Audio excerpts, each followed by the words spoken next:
Oh.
All right, okay. Good morning, everybody. Let's get it. Hope everybody's feeling good. My man Kermit in the house. What up, young Coco? Let's get it. Let's get it.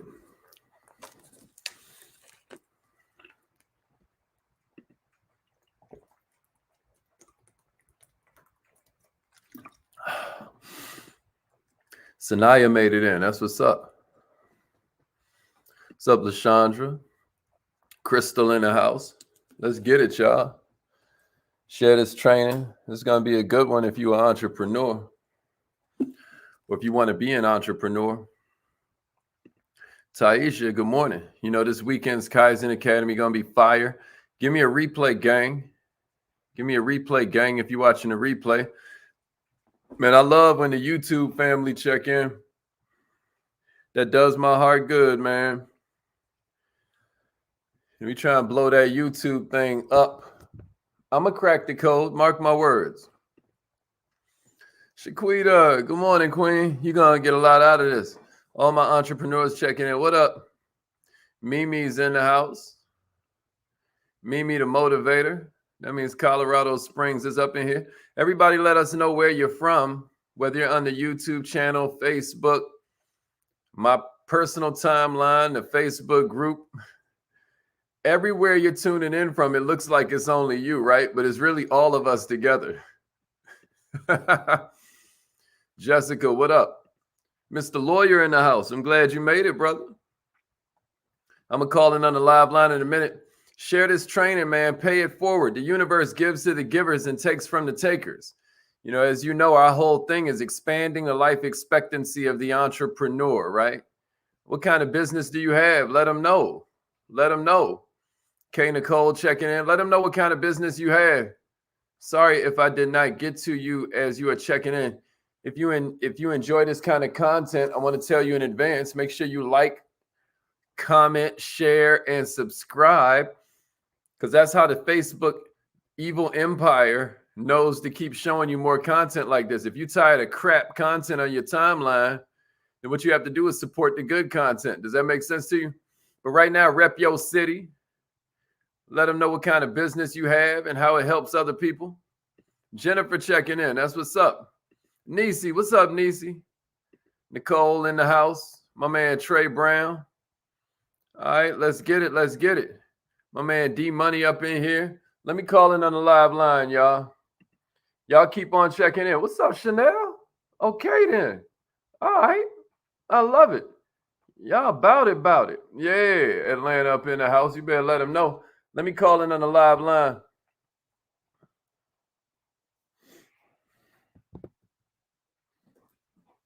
You have something special. You have greatness in you. Hello, this is Les Brown, and you're in the right place at the right time. That's a because fact. We're going to bring the millionaire out of you. Just hold on. All right, let's get it. Let's get it. Let's get it. Thank you. Please announce yourself. All participants are muted. Entry and exit tones are off. Okay. Good morning, millionaires. Good morning, millionaires. My name's Haziq Ali. I'm a revenue acceleration coach and a self-esteem development expert, as well as a future Nobel Peace Prize winner. Our whole game is helping you move further, faster, with less effort. We're simply here to help expand the life expectancy of the entrepreneur. I was blessed and fortunate to be an entrepreneur my entire life.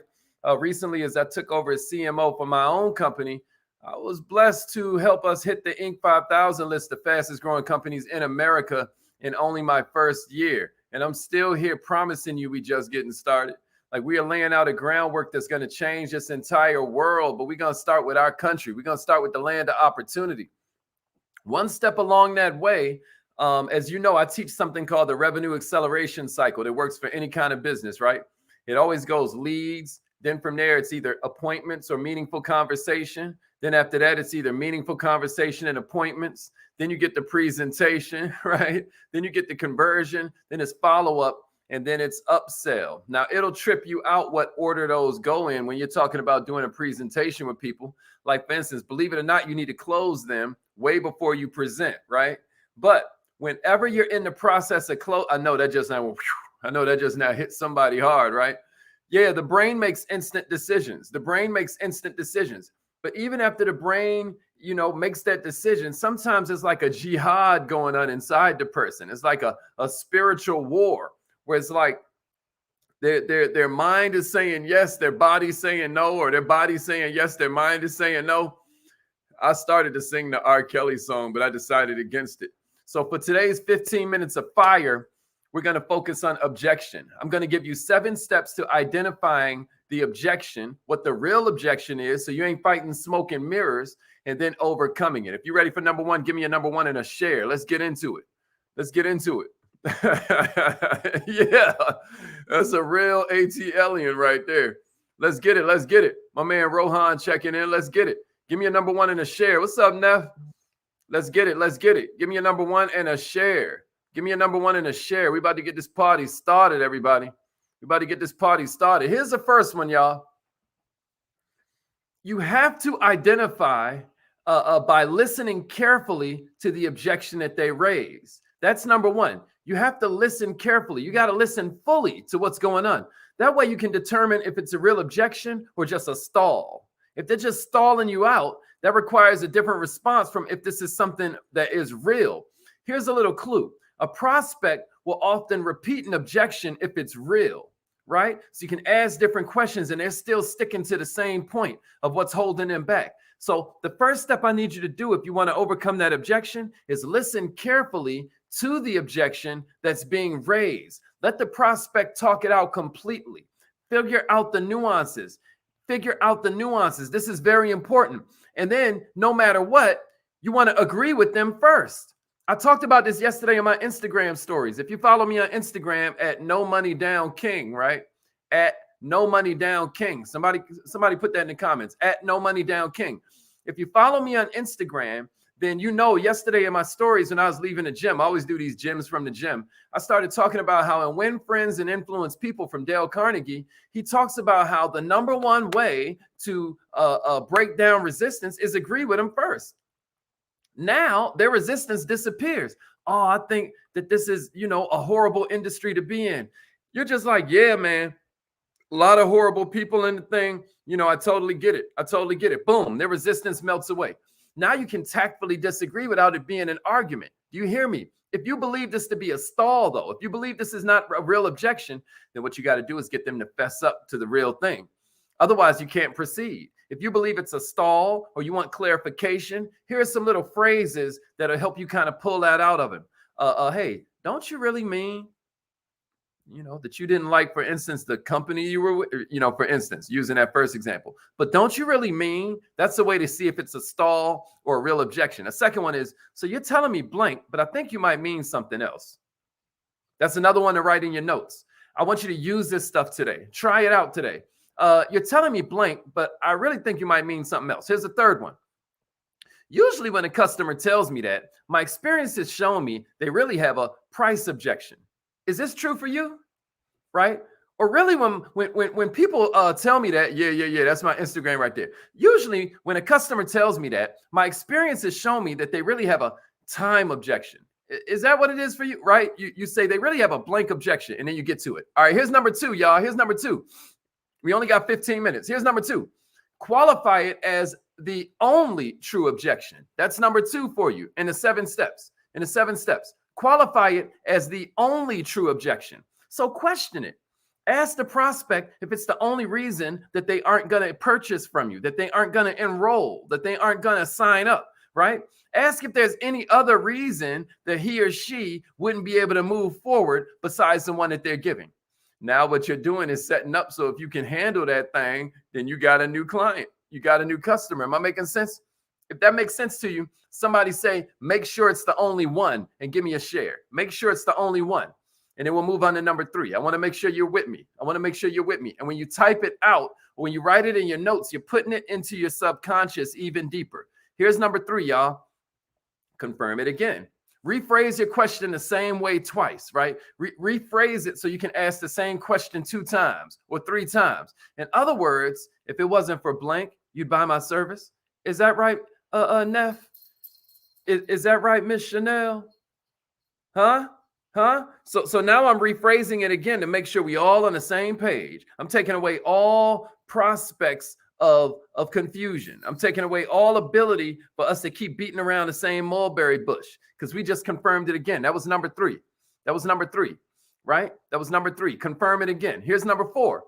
Qualify the objection to set up the close. Next, you qualify the objection to set up the close. That's right. You rephrase the objection in a different way. That's number 3. You rephrase the objection in a different way. Let's get it. Good morning, millionaire. Better late than never. Never late is better. You know what I mean? But number 4 is now you qualify the objection to set up the close. What do we mean? You ask the question in a way that incorporates the solution. So if we're continuing with the same example, it's like, so if I were able to prove the reliability, right? And then you move on to number 2. Or if I were able to get you extended terms, right? If they claim that was a problem, or if I were able to show you the system in a working environment, would that be enough for you to make a decision? Is that making sense? Or a little variation is, would that make me a candidate for your business? Would I at least be in the running? Does this make sense? I'm not losing you, right? I'm not losing you. Write this down so that you can practice this. Especially if you're on the phone, you can look at your notes and kind of walk them down the pathway. Walk them down the pathway. The difference between manipulation and influence is that with influence, what you're trying to do is help them get them past their own fears to get what they say they want out of life, right? And if you're really clear that this is going to help them, if you know you're representing truth and justice, you hear what I'm saying? It is your responsibility to learn these skill sets. Because let me tell you, the devil's show using them. If we God's people, we have to get just as good at what, you know how they be like, the devil be busy. It ain't really that. It's that God's people be lazy. We feel entitled to the blessings because we like God got us. But you still got to work, baby. You got to learn exactly what it is you're dealing with out here. I hope I ain't getting too deep for you. Here's number 5, y'all. Here's number 5. Answer the objection in a way that completely resolves the issue. Answer the objection in a way that completely resolves the issue. Is this making sense to somebody like that? Right? Ask the question in a way that completely resolves the issue. And you know, that ties the customer down, right? And the customer's kind of been tied down to a yes answer. You're using every tool in your box at this point. If you've got trump cards, this is where you bring them out. Testimony. You know, we design testimonies so that it answers the objections we normally hear. If we're always hearing objection about price, then we pull out this testimony where they're like, man, and I thought the price was going to be too high. But after I got involved, what I discovered was that they're really charging too cheap. Boom. That knocks that objection completely out. So you want to pull that out. Maybe you have a comparison chart, right? Whatever your trump cards are. Maybe you have a customer that you can call on the spot that felt the same way that they're telling you they feel right now, right? Maybe you have some kind of special deal that's related to time or that's related to some kind of price. And you're able to create urgency because, like, for instance, we're doing this franchise show this weekend. And we're going to give, you know, this really cool special price. But when they pull up the website, they'll be able to see that, oh no, this is what we normally sell this for. This is a special price for right now. If you don't do this by Saturday afternoon, it's over, right? This is what I'm trying to say to you, y'all, and it's step number 5. Forget price. Show cost. You hear me? Demonstrate value. You get what I'm saying? Write that in your notes. Write that in the comments. Forget price. Show cost. Demonstrate value. You hear what I'm saying to you? List the comparisons. Prove the benefits. If you can't answer the prospect in a way that's different or that sets you apart from other people, you're going to lose them.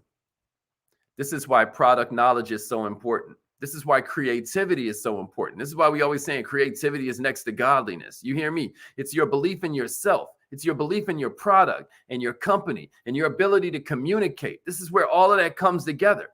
This is the step where you have to combine technique with style, right? You got to have assurance. You got to have sincerity. You have to get conviction. You have to get convicted about what it is you do. I'm going to tell you something. People are more impressed with the depth of your enthusiasm than they are the width of your knowledge. All right, here's number 6 because we only got 3 more minutes, right? By my clock. We got 3 more minutes before we out of here. Millionaires, this is where you ask a closing question or you communicate in an assumptive manner. This is where you communicate in an assumptive manner. Before I get out of here, let me throw this out here. If you haven't joined the newsletter, this is a good time for you to do it. Go to wearemillionaireminded.com, and I'm going to give you all kinds of sales tips this weekend in the Kaizen Academy, right? But what I suggest you do at step number 6 is ask a closing question or communicate in a manner that assumes the sale, right? Ask a question where the answer confirms the sale. Like, if I could, would you is a classic. So if I could make the price boom, or if I could deliver it at the, would you then, enroll? Would you then come on and join us, right? That's the classic model. I'm pretty sure we can do this. I have to check one thing with my office, but it's a go on my part. And I'm assuming that we have a deal if I could meet with the decision makers and finalize this. Is that fair? Right? Fair enough? Right? Is a good way to end it. That one's pretty assumptive. Or you can use similar situations when you close. People like to know about others in the same situation. Another one is to ask why this is important, because that starts to form even a stronger bond. Why is this important to you? Then use, if I could, then would you? Somebody give me that in the comments. If I could, ... then would you? Huh? If I could, then would you? If I could meet those terms, then would you get signed up? If I could make that happen for you and your team, if I could guarantee that I'll do such and such and such and such, right? One that I'll teach you more about this weekend is this whole most people thing, because everybody wants to be like most people. Nobody wants to be left out in the cold. Most people, right? So a lot of times you can say, most people love doing this, but some don't, because, they don't want to be unsuccessful. But then when they find out that we have a step-by-step training process that makes everybody successful, then they get excited about it. So I just close them without even presenting first. You get what I'm saying? First, you get the decision, then you give the details. All right, y'all, we out of time. I hope this was helpful. Next, number 7 is you just confirm that thing in writing, y'all. Confirm the answer. Get it in writing when possible, but a lot of times that ain't possible. Get the verbal contract. Get the prospect to convert to a customer with the confirming question. Something like, when do you want it delivered? Or what's the best time to begin? Or I see you like the information. What would you like to do next? Right? Is there a better day for us to get started than others? What I want you to understand is that everybody's always talking about objections and closing. My philosophy is you can't have too many techniques. So I hope this was helpful for you. Watch the replay. Write this down in your power book so that you have a step-by-step blueprint that's going to help you win. It's affirmation time. That was our 15 minutes. We out of here. I love y'all. Turn on your notifications. And if there's one I left out, put it in the comments. We want to hear from you as well. But it's affirmation time, y'all. It's time for us to drill down this self-image, because we have to become before we'll do, before we'll have. I love y'all. Repeat after me. I am so